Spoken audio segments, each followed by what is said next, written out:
There is a particular kind of silence that exists only in the high mountains of southern Colorado in the dead of winter. It is not the absence of sound. It is the presence of something else entirely, a pressure against the eardrums, a stillness so total that men who have spent their lives in those passes say they can hear their own blood moving. It was into this silence on the night of January the 14th, 1952, that the Rio Grande Sunset Limited departed the depot at Alamosa, Colorado, bound for the resort town of Creede, carrying with it 23 souls and one final rail car that the world would never see again. The Sunset Limited was not an ordinary train. It was the private charter of a man named Walton Pierce Harrow, a Denver oil and cattle baron whose fortune had been built on land deals so labyrinthine that even his own lawyers could not fully account for his holdings. Harrow had commissioned a single luxury observation car designated only by the brass plaque bolted to its rear platform, a plaque that read simply, "The Meridian." It was finished in dark mahogany paneling, its windows framed in hand-blown glass, its interior lit by gas lamps retrofitted with electric bulbs, the height of mountain luxury for its time. The Meridian had been added to the rear of the Sunset Limited that evening to carry Harrow, his wife Eleanor, his business partner Desmond Cole, Cole's young secretary Marguerite Fontaine, and a private physician named Dr. Aldous Reyes, who had been summoned, according to the conductor's manifest, for reasons no one could later explain. 5 passengers, 5 souls who boarded that car in the gaslit gloom of the Alamosa depot, laughing, the conductor would later recall, laughing as though the cold itself were a private joke between old friends. The train climbed through the foothills without incident. Witnesses at the small flag stop of Wagon Wheel Gap reported the Sunset Limited passing through at 11:41 that night, precisely on schedule, its windows glowing gold against the impossible black of the mountainside, the sound of the engine's whistle bouncing off canyon walls in a way that the station master there, a man named Curtis Albee, described decades later as mournful, as though the train itself knew something the men aboard it did not. The Meridian, coupled at the rear, was the last car anyone would ever see intact. At 12:53 in the morning, the engineer of the Sunset Limited, a veteran railman named Holt Bridger, who had run that line for 19 years without a single reportable incident, felt something he could not name. He would later testify to investigators that the train simply rode lighter. That is the phrase he used again and again in interview after interview, as though no other word existed in the English language to describe what he felt in his hands on the throttle. The train rode lighter. He did not stop. There was no jolt, no grinding of couplers tearing free, no scream of metal against metal that any rail engineer would expect from a car detaching at a speed on a mountain grade. There was simply a lightness, a subtraction, and Holt Bridger did not understand what his own body was telling him until the train crested Culebra Pass 11 minutes later, and the brakeman, a young man named Felix Marsh, making only his 3rd run on this particular route, walked back through the cars to check on the private charter and found nothing behind the last passenger coach but open, frozen mountain air. The coupling mechanism was intact. This is the detail that would haunt investigators for the next 7 decades. The coupling between the final passenger coach and the place where the Meridian should have been was not broken, not sheared. not as trained in any way consistent with a car detaching from a moving train. It was simply unconnected, as though the rail car had never been attached at all, though 3 separate witnesses at the Alamosa depot, including a station porter named Jesse Otranto, who had personally helped load the Harrow party's luggage, swore under formal statement that they had watched the coupling completed with their own eyes less than 2 hours before. Holt Bridger brought the Sunset Limited to an emergency stop on the open track, the squeal of the air brakes echoing through Culebra Pass like a living thing crying out. The remaining passengers, ordinary travelers bound for the mining towns and ski lodges further west, were roused from their berths into a corridor of confusion and fear. Conductor Earl Whitfield organized a search party of 6 men, lanterns in hand, walking back along the rails into the black mountain night to find the missing car, fully expecting, as he would later state, to find it derailed in a ravine,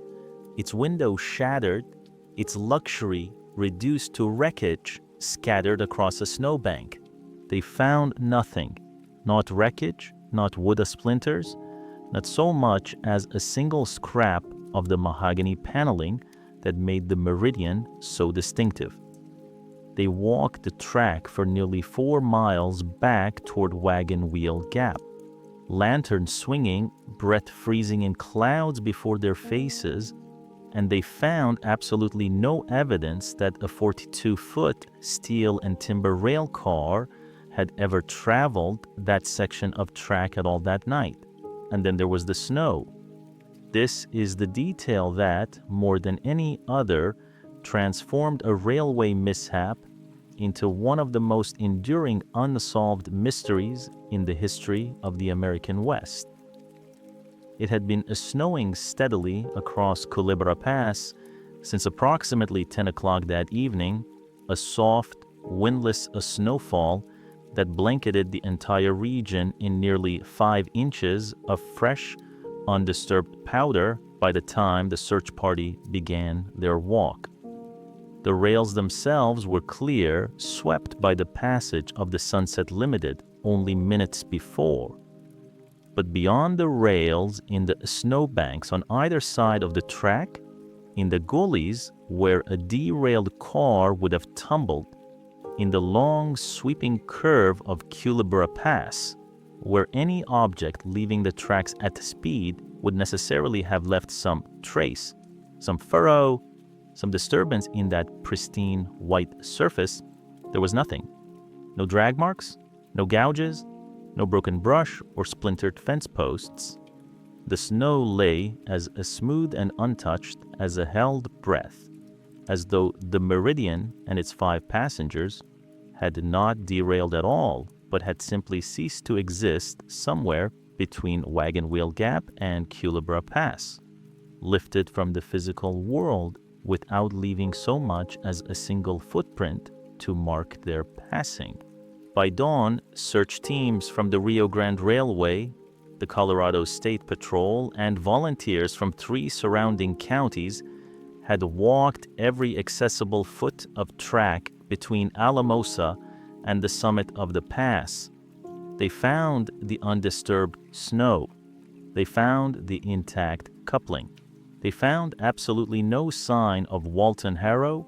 Eleanor Harrow, Desmond Cole, Marguerite Fontaine, or Dr. Aldous Reyes. The most luxurious rail car ever to run that mountain line,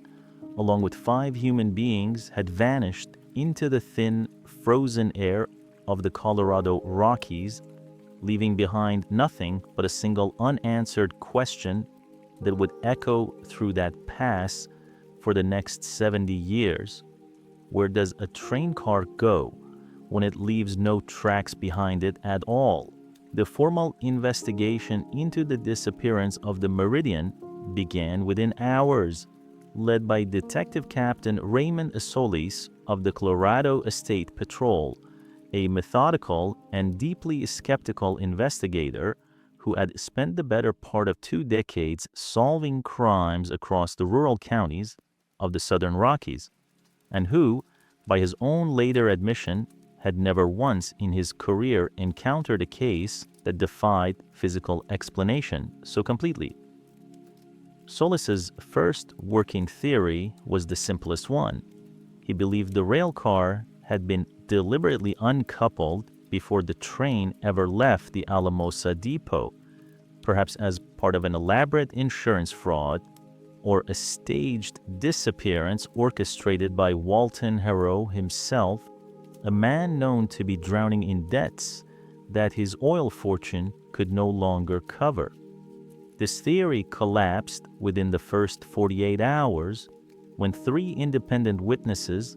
including the porter Jesse Otranto and 2 off-duty rail workers drinking coffee at the depot platform, confirmed without hesitation that they had personally observed the Meridian coupled to the rear of the Sunset Limited as it pulled away from Alamosa at 10:17 that night. Solis then turned his attention to sabotage, theorizing that a rival businessman or a disgruntled former employee of Harrow's oil concerns might have tampered with the coupling mechanism in the depot yard prior to departure. Railway engineers from the Denver and Rio Grande Western were brought in to examine the coupling apparatus recovered from the rear of the final passenger coach, and their findings only deepened the mystery rather than resolving it. The coupling pin was found in its locked position, undamaged, unworn, showing no signs of tampering, cutting, or mechanical failure of any kind. One engineer, a Rio Grande veteran named Otto Vance, who had inspected railway couplings for over 30 years, stated in his official report that the mechanism appeared, in his exact words, as though it had simply never been used that night at all, despite the testimony of 3 witnesses who insisted otherwise. The investigation widened to include the passengers themselves, and here the dead ends are multiplied with a strange, almost deliberate symmetry. Walton Harrow's business records, seized from his Denver offices in the days following the disappearance, revealed a man whose finances were indeed in catastrophic disarray, with creditors circling and at least 2 pending lawsuits alleging fraudulent land transfers in the San Luis Valley. Investigators initially seized upon this as motive for a staged vanishing, yet no trace of Harrow ever surfaced anywhere in the United States or abroad in the years that followed. Despite an extensive search effort that included Pinkerton detectives hired privately by Harrow's extended family and circulated photographs sent to law enforcement agencies across the country and into Mexico and Canada, Desmond Cole, Harrow's business partner, presented his own tangle of unanswered questions. Cole had recently taken out a substantial life insurance policy, a detail that briefly excited investigators until they discovered the policy had been arranged at Harrow's own insistence as part of a standard business partnership agreement, a common practice among men of their financial standing at the time. Marguerite Fontaine, Cole's young secretary, was perhaps the most enigmatic figure of all. Background investigation revealed she had been employed by Cole for barely 6 weeks prior to the disappearance, hired without the customary references, and that the address she had listed on her employment papers, a boarding house in downtown Denver, had no record of a tenant by that name ever having lived there. Some investigators speculated she had been traveling under an assumed identity,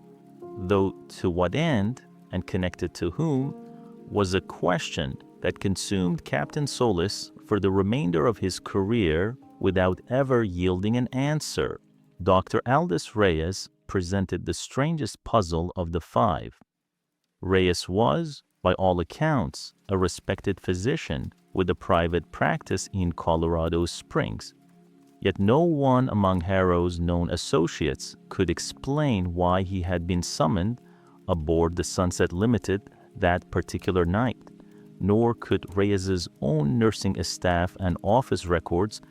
illuminate any standing relationship between the doctor and the Harrow family prior to that January evening.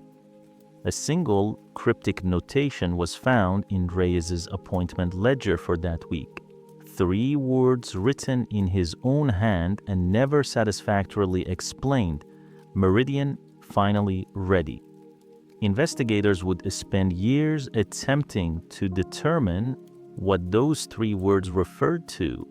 and the question remains to this day entirely unanswered. In the weeks following the disappearance, Captain Solis exhausted what he would later call every rational avenue available to him. He interviewed every employee of the Alamosha Depot. He cross-examined the engineer, Holt Bridger, and the brakeman, Felix Marsh, so many times that both men eventually refused to speak with investigators further, exhausted and increasingly disturbed by a story they had already told dozens of times without variation. He had geological surveys conducted of the entire Culebra Pass corridor, searching for any natural feature, any sinkhole, any unstable ground formation that might explain how an entire rail car could vanish without disturbing the surrounding terrain.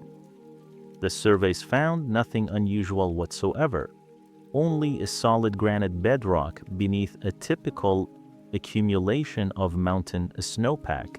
Local rumor filled the vacuum that official investigation could not. Residents of the small towns scattered along that rail corridor, places like South Fork and Wagon Wheel Gap, began speaking of strange lights observed in the high passes in the weeks before the disappearance,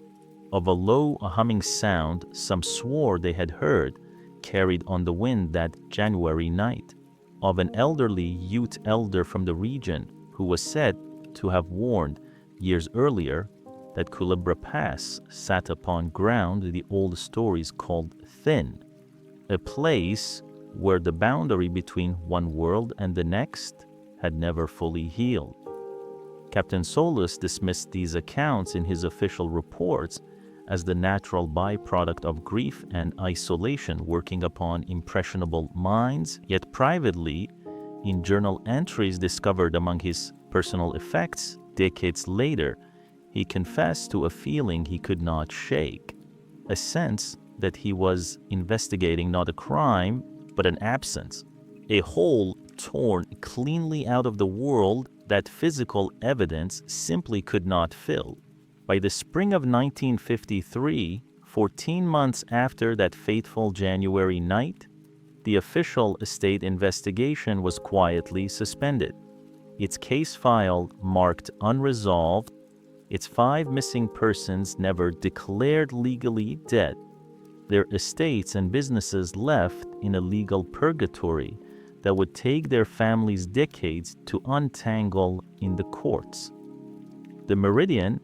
and the 5 souls who boarded it had become Colorado's most enduring ghost story, a mystery that newspapers across the country would periodically revisit for the rest of the 20th century, always asking the same unanswerable question and always receiving from that silent mountain pass exactly the same answer: nothing at all.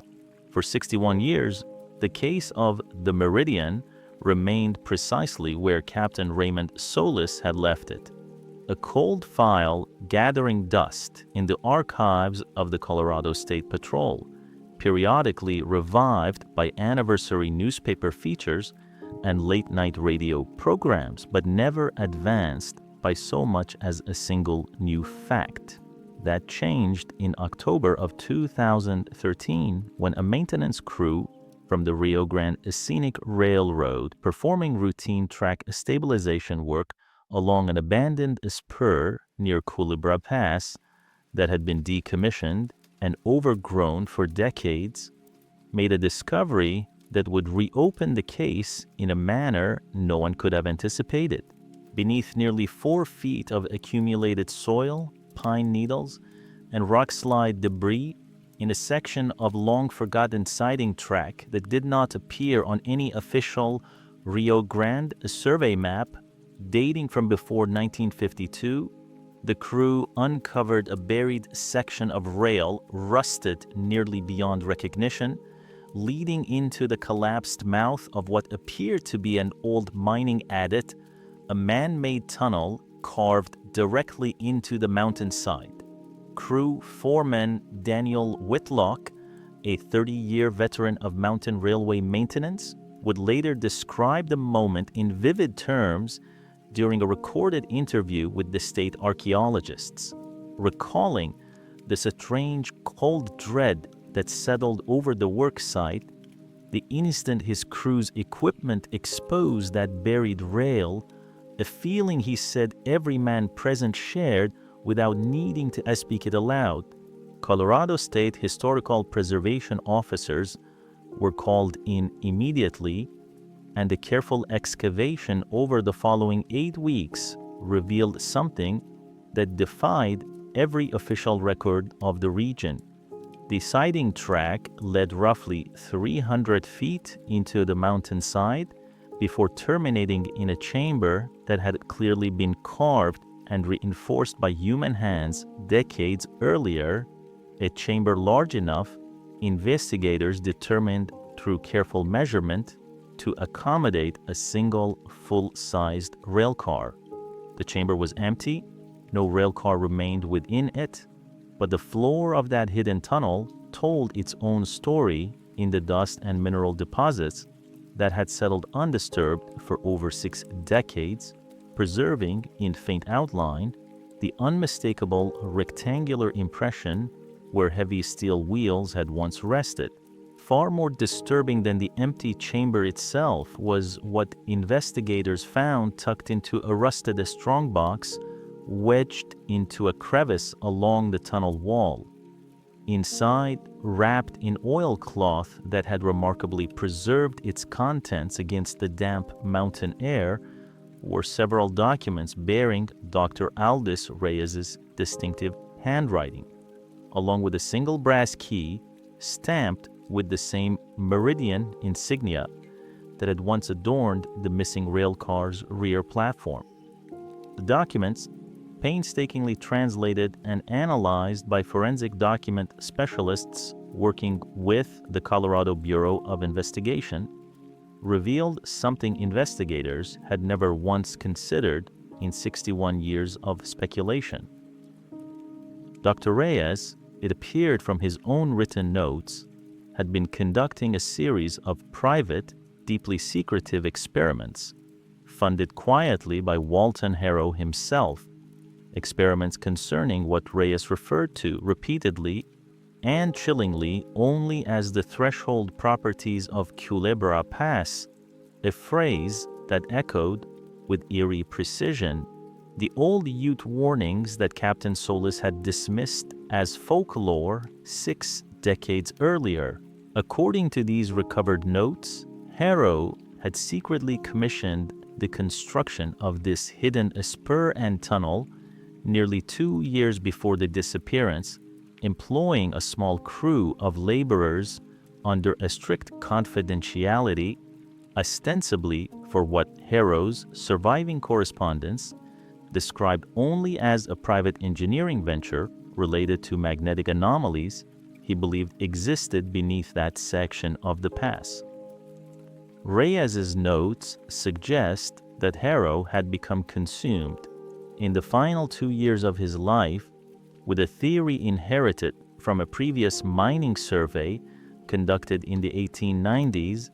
a survey that had recorded wildly inconsistent compass readings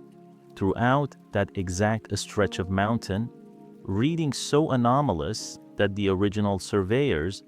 had abandoned their work entirely and sealed their findings away, rather than risk their professional reputations on phenomena they could not explain. Whether Harrow intended to secretly divert the meridian into this hidden spur that January night, for reasons that remain maddeningly unclear even now, perhaps to stage his own disappearance and escape his mounting debts, or for some far stranger purpose tied to Reyes's mysterious experiments, is a question that the recovered documents raise far more forcefully than they answer. What is clear, according to railway engineers who reviewed the tunnel's construction in 2014, is that the hidden spur was mechanically capable of diverting a rail car from the main line through a switch mechanism disguised and concealed within the natural rock face of the pass, a switch that could plausibly have been thrown in the dead of night by someone with intimate knowledge of its location, explaining at last how a rail car might leave the main track without derailing,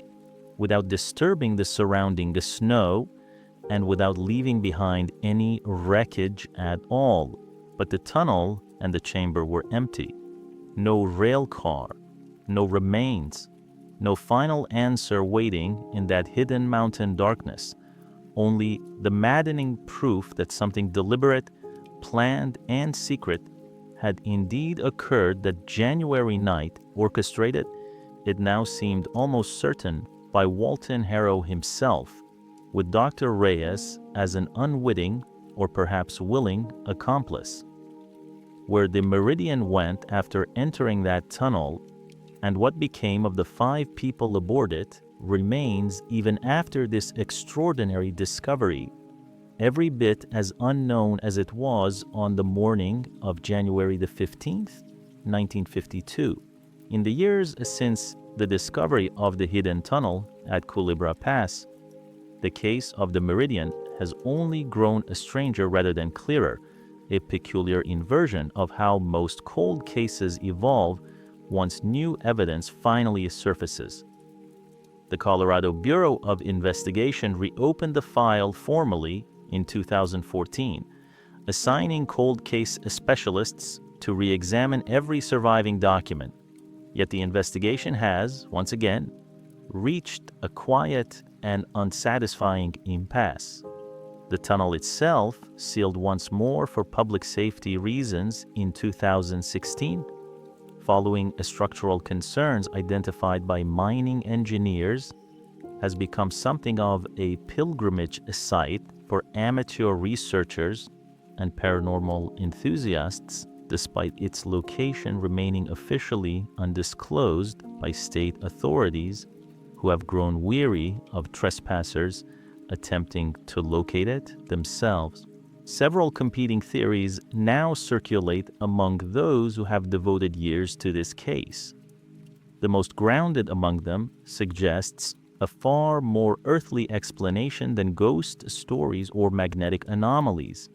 that Harrow orchestrated an elaborate financial disappearance using Reyes's tunnel to secretly offload the Meridian and its passengers to a waiting truck convoy on a forgotten logging road believed to have once intersected with the tunnel's far entrance, allowing all 5 people to vanish into new identities far from their creditors and their pasts, a theory bolstered somewhat by the complete absence of any human remains found anywhere in or around the tunnel complex. Skeptics of this theory point out the staggering difficulty of convincing 4 other people, including a woman like Marguerite Fontaine, who barely knew Harrow at all, to participate in such an elaborate and risky deception, and ask why none of the 5, if alive, ever resurfaced anywhere in the world across 7 decades of searching by family, journalists, and federal investigators alike. A second and far darker theory holds that Reyes's experiments concerning the threshold properties of the pass were not mere eccentric obsession, but had in fact succeeded in some manner none of the investigators then or now can adequately explain, that the rail car was deliberately routed into that tunnel and toward some kind of genuine anomaly that the 1890s survey had first detected, and that swallowed the meridian whole, consistent with the otherwise inexplicable absence of any wreckage, any remains, and any disturbance whatsoever in the snow that night. This theory remains, of course, entirely unprovable, residing in that uncomfortable territory between documented historical record and pure speculation. Yet it persists precisely because no other explanation accounts for every single piece of physical evidence recovered from that pass. A third theory, favored by several retired Rio Grande Railway historians, suggests something more mundane, yet is still deeply unsettling, that human error, deliberate or otherwise, on the part of the original switching crew,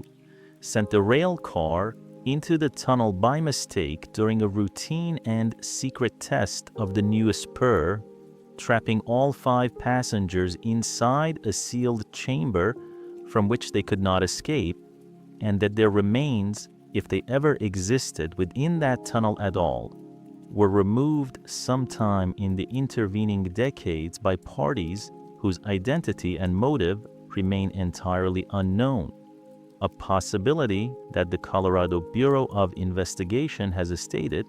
it cannot rule out, but likewise cannot substantiate with the evidence currently available. What remains beyond dispute, what every investigator across 7 decades has agreed upon without exception, is the haunting and singular fact of that untouched snow, stretching white and silent and whole across Culebra Pass on the morning of January the 15th, 1952, holding within its smooth and unbroken surface an answer that the mountain itself has never once been willing to give up. Today, the Rio Grande Scenic Railroad still runs excursion trains through Culebra Pass each winter, and longtime conductors on that line will tell you, if you ask them quietly enough, away from the tourists and their cameras, that there are nights, certain nights, when the snow falls soft and windless, just as it did in 1952, when the temperature drops just so, when something in the old rails seems to hum faintly beneath the passing wheels. A vibration the older railmen call the meridian frequency, though none of them even now can quite explain what they mean by that, or why they always seem to look away from the dark beyond the windows when they say it. Somewhere in that high, cold Colorado silence, Walton Harrow and Eleanor Harrow,